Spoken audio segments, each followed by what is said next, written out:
Once I got interested in actually going to college, that took a lot out of me because I never thought that at my age that I would be able to graduate, go to school, much less graduate.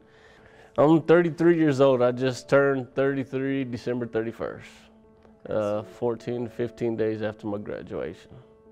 I relocated, for one, relocating to Amarillo. You know, I'm from Wellington, Texas. That's an hour and a half, an hour and 45 minutes away.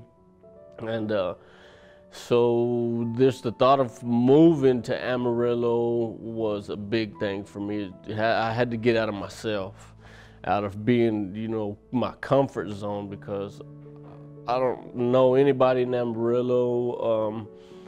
The only thing that I got is myself, my wife, and my kids, and you know, that was it was scary.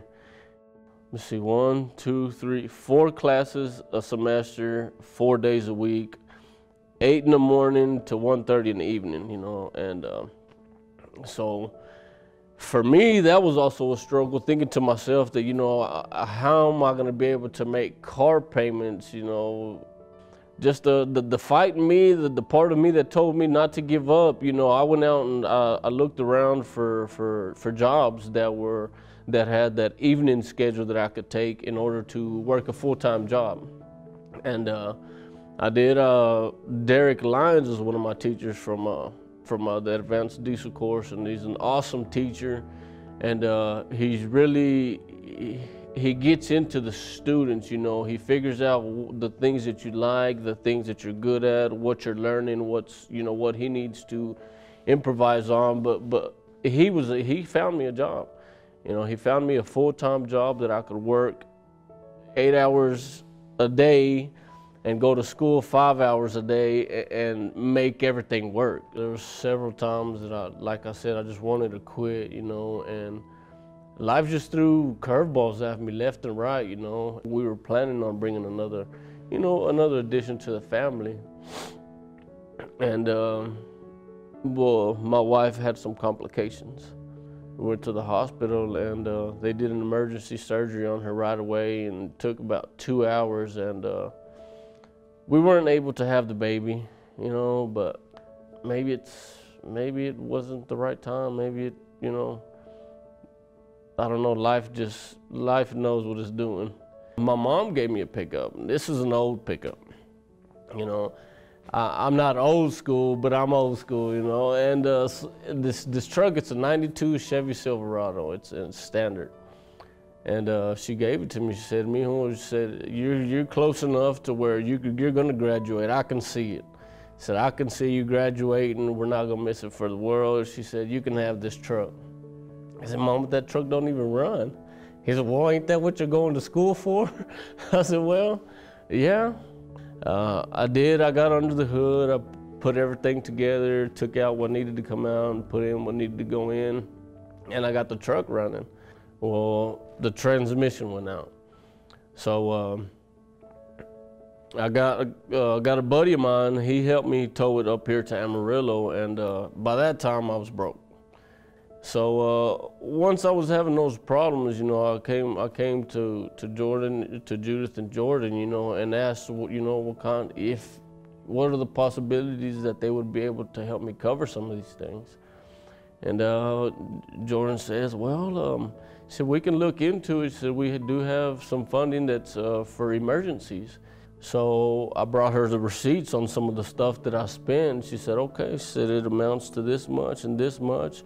I'm gonna turn these numbers in to the foundation, and in a few days they're gonna cut you a check." I said, "What do you mean?" She said, "Well, yeah, you're approved." And he said, "In order for you to keep coming back to school, this is something that we need to help you with, because we feel that if you're not making it to school, then we've done nothing." They've done so much for me, you know, even with the, you know, the transportation. They also helped me cover some of my tuition, and even the food pantry, you know. We were able to, they helped us keep everything together. I said, "You're gonna need a cap and a gown." I was like, "Wow, man, I'm out of money, I'm out of time." They said, well, Jordan said, well, don't even worry about it. I think we've got one we can loan you. I said, well, man, they just amaze me every time that they just keep giving, and I'm glad that they've been able to do that, because that was something else that I didn't have to spend money on, was my cap and gown. Well, I was talking to my advisor, Claudia, and she said, you find out what picture you want on your invitation, what you want your invitation to say, and I'm gonna help you with it. I said, no way. I said, you don't have to do that. I said, I'll find a way. I said, if my friends and family really want to see me, I said, I'll write them a Post-it sticker and put it on their front door, and if they really want to come, then they'll be here. She said, oh no. She said, you're gonna do it the right way. To be a part of something so big, to me, just blew my mind. The day that I showed up there to the Civic Center for the graduation, you know, I had my cap and my gown, and I was walking in there, and I kept seeing caps and gowns pass by, and there's so many of them. I said, man, is there really this many graduating? For me to be a part of something so big was freaking awesome.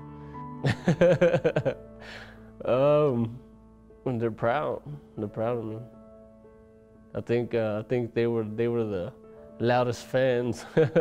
I could hear them back there. Woo, woo, that's my dad.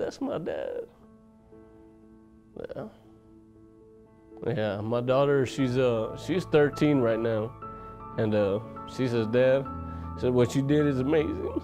You know, it's awesome. And she said, I'm gonna keep my grades up starting today. I'm gonna keep my grades up. She said, I wanna walk that same stage that you walked across. I said, baby, you can do it. If I could do it, you can do it. You know, I'm 32 years old, she's 13, she's got a long ways to go. But if I can do this, and you know, to have to go through what I went through, I think anybody can do it. And you guys have the right help. You guys have the right attitude and the right people.